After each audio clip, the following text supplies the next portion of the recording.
from House Judiciary. One of the committees that got the whistleblower letter, Congressman Jeff Van Drew is from House Judiciary. And we have New York Post columnist Jon Levine, who's been breaking stories on Hunter Biden for years. Congressman, first to you. Is there enough to launch an obstruction of justice probe against the White House here? Well, my gut is there will be enough to launch a probe.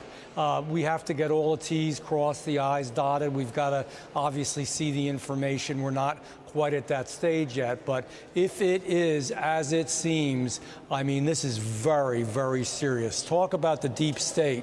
I mean, it never ends with the Bidens. The stuff that we knew from before about where the money came from, the stuff we knew about China, the stuff we knew about the laptop. Now we've got all this information. There's going to be a very busy time in Washington, D.C., and we owe it to the people. And we owe it to the integrity of our government. We just cannot allow this to continue.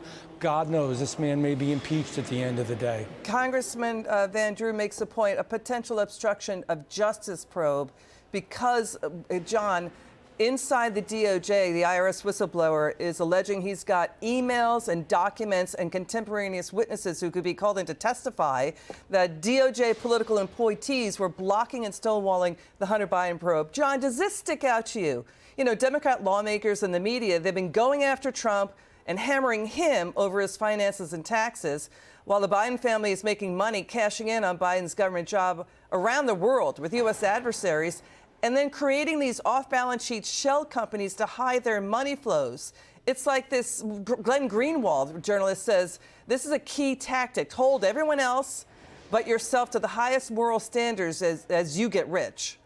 Right. Well, I mean, the allegations contained in this whistleblower complaint are very, very serious, and I think we need to really take a wait-and-see approach. Right. We don't know what we don't know here, and we don't know what we have here, and I think it's just very important that this whistleblower get in front of the right committees and congressmen and just lay everything on the table. And one of the things I find most disconcerting is apparently sworn testimony from a senior political appointee at the IRS apparently is not correct and was false, and she has proof of that. So I just want to learn more here, and maybe there will be, enough evidence for an obstruction of justice probe. I'll remind your viewers that President Trump was impeached because of a whistleblower complaint over a phone call. So these things can be very serious and escalate very, very quickly. Yeah, it could escalate quickly. To what John just said, we know House Oversight, James Comer was on our show, 9 family members of the Biden family allegedly profiting off of cashing in on Joe Biden's government job, Congressman Van Drew. Joe and Jill Biden, it's been already documented, they used an LLC shell company to lower their Medicare and Obamacare payments, reportedly nearly $500,000 there.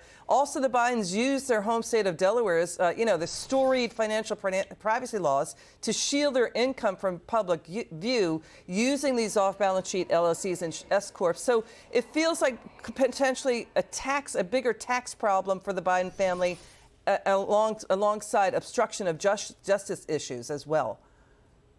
Oh, there's the host of problems, certainly a tax issue besides the obstruction, and we don't even know the half of it yet. If we can really drill down and get to the truth and literally find out what's going on and stop the protection which this family is receiving, that from the Department of Justice and others, I think we're going to find that there's a lot there. They had a whole system set up from one family member to another family member, from China over to the Bidens to Hunter. It's amazing what went on and has gone on. So this story, too, John, reports that House Judiciary took sworn testimony from former acting CIA Director Mike Morrell that push by 51 U.S. intelligence officials, including Morrell, before the 2020 election to dismiss your paper's Hunter Biden laptop story as Russian disinformation came out of Joe Biden's presidential campaign to pave the way for a Joe Biden presidency, and that reportedly Tony Blinken, now Secretary of State,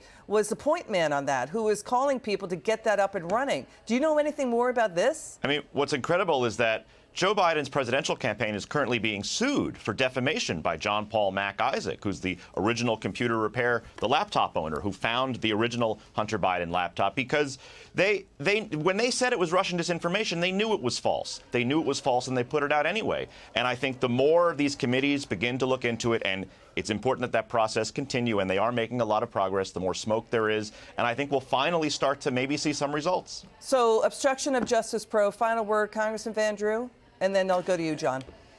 Anything that Donald Trump ever did in his life had never caused nearly the harm that has been caused by this family, the Biden family, and I think we're going to find that out. I think these are going to be very interesting and revealing times. Final word, John. I think we got to just follow the facts wherever they lead, and the American people just need to know what went on. Got it. Congressman Van Drew and Jon Levine, thank you so much.